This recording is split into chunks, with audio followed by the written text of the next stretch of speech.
दलित desk के YouTube channel को subscribe करें और बेल आइकन दबाना ना भूलें। हेलो जय भीम, माय नेम इज़ साहिल वाल्मीकि और अभी मैं मौजूद हूँ कॉन्स्टिट्यूशन क्लब ऑफ इंडिया में। ओबीसी महासभा की यहाँ एक कार्यक्रम चल रहा था। जातिगत जनगणना को लेकर ये पूरा कार्यक्रम है और पिछले कुछ समय से हम देख रहे हैं, चाहे वो सोशल मीडिया हो या तमाम, अब तो ये जो पूरा मुद्दा है अब तो ये तमाम घरों में पहुँच गया है और लोग इस पर बात कर रहे हैं। हमारे साथ अभी जयंत जिज्ञासु हैं, इनसे बात करेंगे। जयंत, बहुत बहुत स्वागत है आपका दलित डेस्क। शुक्रिया।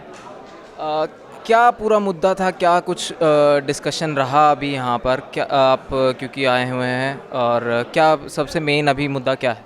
देखिए, 2021 में जो जनगणना होने वाली है वह जातिवार हो, सेंसस कमीशन ऑफ इंडिया द्वारा हो, 1948 के जनगणना कानून के मुताबिक हो, साइंटिफिकली जो डेटा है अलग अलग स्टेट ऑफ सोसाइटी का, उसका सोशल, एजुकेशनल, आपको पॉलिटिकल, इकोनॉमिक, हर तरह के जो आयाम हैं जुड़े हुए एक व्यक्ति के जीवन से समाज के अंदर, वो सारे सामाजिक पृष्ठभूमि के लोगों की बताई जाए। एक कॉलम उसका कास्ट का जोड़ना और तो कुछ करना नहीं है। तो 1931 के बाद इस देश में कोई जातिवार जनगणना नहीं हुई। तो ये तो जो कालेलकर कमीशन था उसका भी रिकमेंडेशन था, उस रिपोर्ट में भी था कि 61 की जनगणना कराई जाए। 97 में जो सरकार थी यूनाइटेड फ्रंट की, उसने भी कहा 2001 की जनगणना कराएंगे हम। वाजपेयी की सरकार आई, नहीं हो पाई। 2011 की जो जनगणना होनी थी वह भी जातिवार होनी थी, लेकिन उसको भी सोशियो इकोनॉमिक कास्ट सेंसस के नाम पर 4 टुकड़ों में बांट दिया, तो वह भी फ्लॉज से भरा हुआ है। तो इस बार कोई चूक नहीं हो, इसीलिए आज का जो यह विमर्श है, जो यहाँ पर बातचीत हुई है, देश के बड़े बड़े लोग सब, पार्लियामेंटेरियन सब आए, आरजेडी के भी थे, उदय नारायण चौधरी जी थे, फॉर्मर स्पीकर थे बिहार विधानसभा के, शरद यादव जी जो लंबे समय से इसके लिए लड़ते जूझते रहे हैं, अस्वस्थ हैं, लेकिन बावजूद इसके उनका कमिटमेंट इस इशू के प्रति वो आए, छगन भुजबल साहब को आप जान ही रहे हैं, वो आए। तो एक तरह से यह विमर्श जो है, लालू प्रसाद जी जो एक ज़माने से इसकी मांग करते रहे, हमारे मोहतरम नेता हैं, राष्ट्रीय अध्यक्ष हैं, और वो राजभवन तक मार्च भी कर रहे थे पटना बिहार में। तो तेजस्वी जी ने यह प्रस्ताव दिया था बिहार विधानसभा के अंदर और पारित भी हुआ, 2 बार हुआ विधानमंडल में संकल्प। इस बार जब बयान आ गया कि हम नहीं करवाने जा रहे हैं गृह राज्य मंत्री का, तो उन्होंने मुख्यमंत्री से मुलाकात करके सभी पार्टी के डेलीगेट के साथ प्रधानमंत्री से मिले और उसका असर आपको दिखाई पड़ रहा है। लालू प्रसाद जी मिले शरद जी से, मुलायम सिंह जी से, 3 बड़े नेता आपस में मिले और ये डिस्कोर्स जिंदा हो गया। जैन भाई, कई सारे जो लिबरल है वो जो कहते हैं कि हम तमाम मुद्दों पर खड़े हैं साथ में, उनकी तरफ से ये दलील रहती है कि साहब अगर जातिगत जनगणना कराएंगे तो एक तो समय जाएगा, रिसोर्सेज जाएंगे, पैसा जाएगा, दूसरी चीज़ जाति को और बढ़ावा नहीं। ये वो लोग हैं जिनको इस देश की सच्चाई नहीं मालूम, इस देश के समाज की कोई समझ नहीं है और संविधान की प्रस्तावना तक जिन्होंने नहीं पढ़ी है। ये बहुत अहमक नहीं, ये बहुत शातिर किस्म के लोग हैं जो इस तरह की बात करते हैं, इंक्लूडिंग अभय दुबे। ये लोग CSDS में पता नहीं किस तरह का शोध करते हैं, मुझे नहीं मालूम, लेकिन वो बार बार बोल रहे हैं कि भाई जो लोग इसकी मांग उठा रहे हैं उन्हीं को खामियाजा भुगतना पड़ेगा, क्योंकि जो डोमिनेंट कास्ट हैं उनके बारे में पता चलेगा कि इनकी हिस्सेदारी ज़्यादा होगी। अरे भाई, आपको क्यों चिंता हो रही है? और इस देश में पैसे की कमी है क्या कि लाखों रुपए, करोड़ों रुपये जो है आप अनावश्यक चीज़ों पर, साज सज्जा पर खर्च कर देते हैं?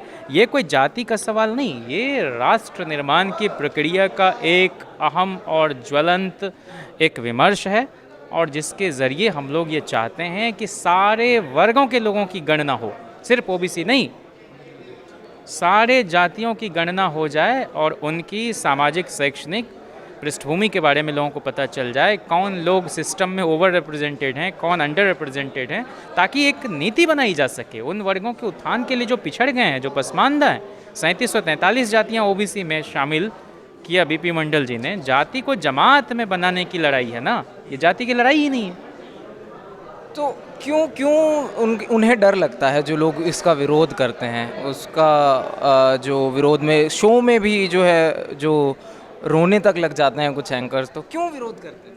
अब वो तो देखिए, बरखा दत्त जी तक ने कहा था कि कास्ट सेंसस नहीं होना चाहिए। इन लोगों का 10 की खुदाई आप कर दें ना, 10 में ये लोग क्या बोल रहे थे, 9 में क्या बोल रहे थे, बड़े बड़े लिबरल्स क्या बोल रहे थे, ये दरअसल नहीं चाहते हैं कि यथास्थिति टूटे, ये नहीं चाहते हैं कि हायरार्की जो है वो ख़त्म हो।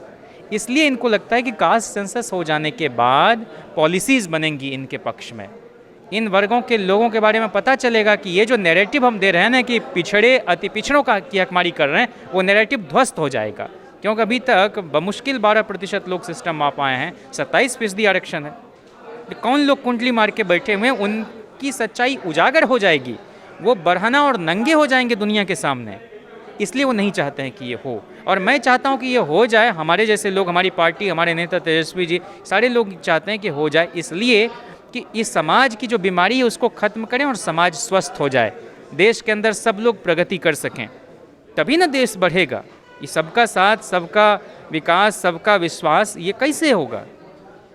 जब इतना सोशल मीडिया पर लगातार इतना लोग मांग कर रहे हैं, और अभी भी ऑफलाइन भी कई जगह पे, बिहार में तो इतना ज़्यादा वो हो रहा है, पूरे देश में हो रहा है, तो क्यों नहीं जनगणना रथ लेकर बिहार में घूमे, अलग अलग लोगों को के सचेतीकरण और संवेदीकरण के काम में लगे हुए थे। हमारी पार्टी लगातार इस पर बोलती, लोगों के बीच संवाद करती रही है।